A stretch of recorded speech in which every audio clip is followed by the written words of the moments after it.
HD. Hi We will guys. then be inspired by Magpupunta the tayo story of a couple ng from the Tatlong M Couples for Christ West Center. G sector, Brother Rick and Sister Annie Rufino. The family prayer will follow to be led by the Versosa family.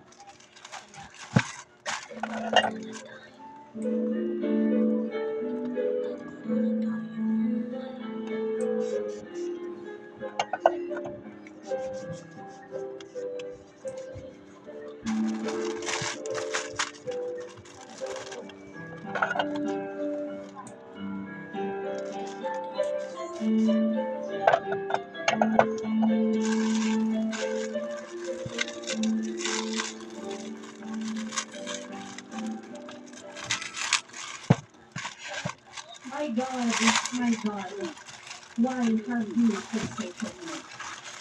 The fourth word of Jesus on the cross. Allow me to share four major themes as we reflect on our own experiences. Bigyan natin siya ng pangalang four P's of Jesus' fourth word on the cross. Pakikiisa ni Jesus sa paghihirap ng tao. Jesus' solidarity with human suffering. Why did Jesus have to say, my God, why have you forsaken me? Hindi ba siya Diyos? Why was he not spared from pain and suffering? Theologians say that this is a powerful affirmation of Jesus' true humanity. Na siya ay tao. Our belief in the incarnation of Christ, the Word made flesh. Ang Diyos na nagkatawang tao ay nakaranas ng lahat ng ito upang ipakita at ipadama sa atin ang kanyang pakikiisa. Hindi ka nag-iisa. Doon mo.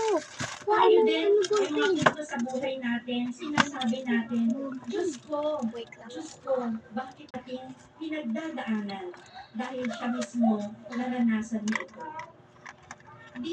Di po ba ang sarap ng pakiramdam na alam mong sa iyong pagtahak sa madidilim na landas ng iyong buhay ay assured ka na may kasama ka, na hindi ka nag-iisa. Yon ay si Kristo. Pangalawa, pananampalataya sa kawalan ng pag-asa. Faith in the midst of despair. This line, my God, why have you forsaken me, expresses a very raw emotional